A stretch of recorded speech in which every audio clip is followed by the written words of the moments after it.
నీ ఆత్మ ద్వారా సమస్త కార్యములు చేచున్నవాడా యెహోవా యేసయ్య నామములో స్తోత్రం. యేసుక్రీస్తు నామములో నన్ను ఏర్పరచుకున్నవాడా యెహోవా యేసయ్య నామములో నీ రూపంలో నీ పుట్టుకతో మానవులను నిర్మించుకున్న యెహోవా యేసయ్య నామములో నీ జీవమును నీ ఆత్మను ఉంచిన మానవులలో నీ జీవమును నీ ఆత్మను ఉంచిన యెహోవా యేసయ్య నామములో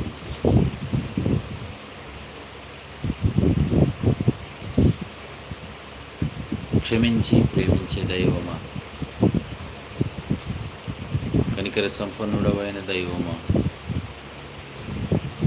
కరుణా వాత్సల్యత కలిగిన దైవమా, కృతని నిద్రపుని దేవా యెహోవా యేసయ్య నామములో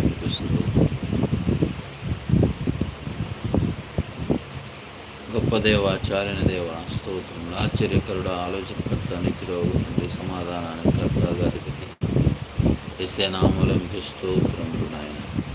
వందనాలు.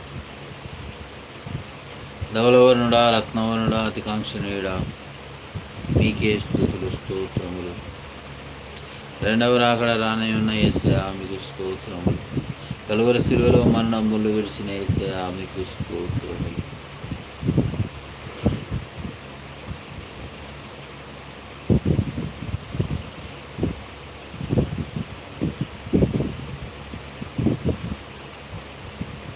రుణపత్రాన్ని సిలువలో కొట్టిన యేసయ్య మీకు స్తోత్రములు.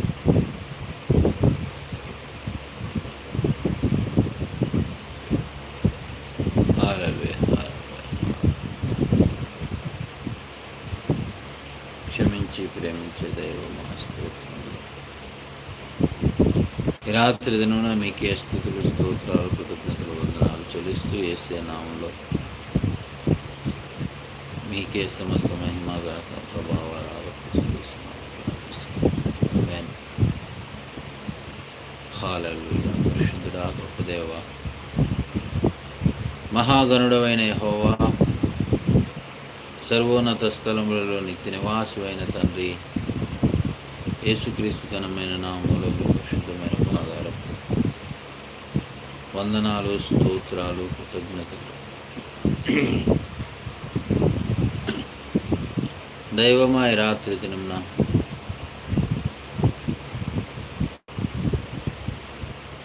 మీ ఆత్మతో నింపి వాక్యంతో నడిపించి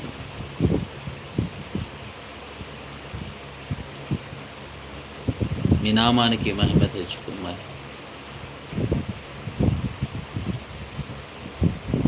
అత్యున్నత సింహాసనంపై ఆసీనుడవైన తండ్రి, మీకే ఈ రాత్రి దినమున సమస్త మహిమ ఘనత ప్రభావాలను ఆరోపిస్తున్నాను. క్షమించి సహాయం చేయమని వేడుకుంటున్నాను. సత్యస్వరూపి అయిన పరిశుద్ధాత్మ సహాయంతో పరిశుద్ధ గ్రంథాన్ని చదువుకోవడానికి సహాయం చేయండి. నా మనోనేత్రములు తెరవజేయండి. వ్యర్థమైన వాటిని చూడకుండా నా కన్నులు త్రిప్పివేసి నామానికి మహిమ తెచ్చుకోండి.